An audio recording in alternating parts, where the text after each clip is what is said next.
This is a real short video on how to edit out audio. So there might be a situation where, let's say you made an error, or you want to change a date or time, or you want to make a correction to the audio for your video that you created.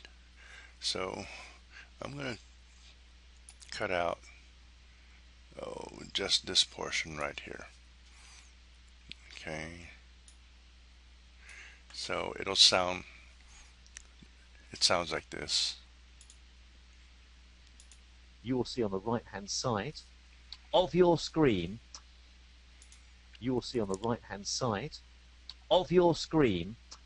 Okay.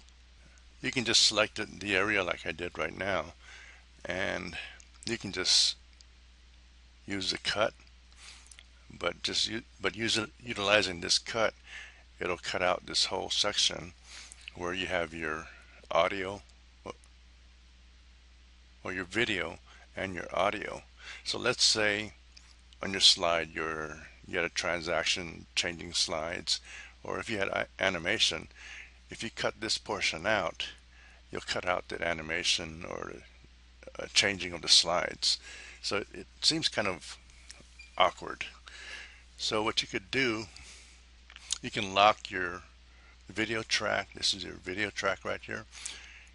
On this little lock icon, you click on that, and this diagonal bars indicates that it's locked. So whatever you do,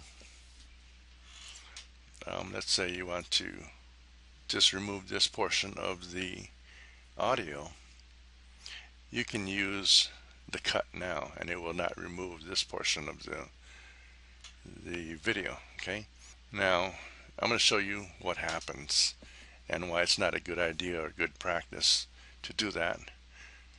So if I just click on the cut, see, it cut it out. But if you go to the end, you see this portion here. What happened is it cut out the audio like you wanted, but it compressed this whole track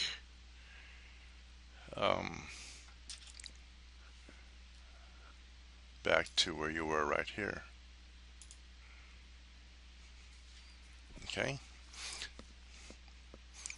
so what I'm going to do is just bring it back to where we were. Okay, right here. Oops, let's lock that again. So instead of using this scissors, you click here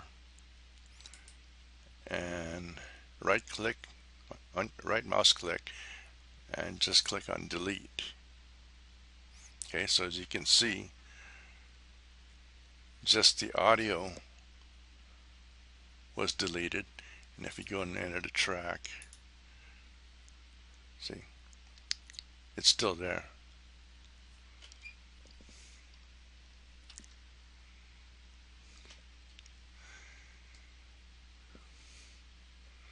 Okay, so now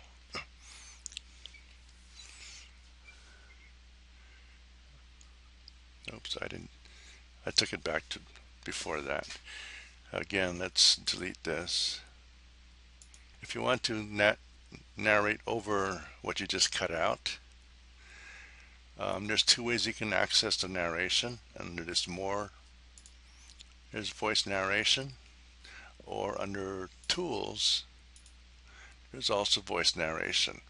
Clicking on either one of these will give you a screen right in here where you can start the narration, and as long as you keep your header or your marker right here, it'll just fill in this whole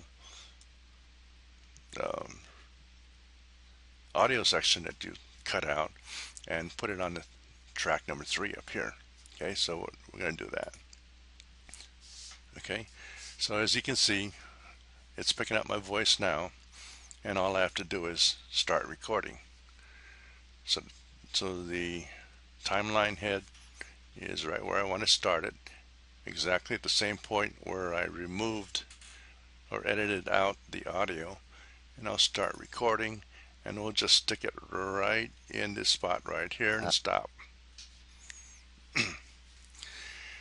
As soon as you stop, it saves a file. You have to name the file in the same folder where you took your video file from. So we'll name this narration. Save it. Okay, and it also puts it in your clip bin right here as a waveform.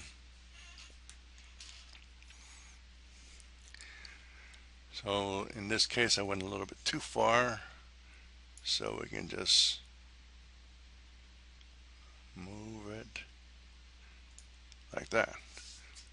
Okay, so now what it sounds like, As before, recording, and we'll just stick it right in this spot right. a little area that says Okay.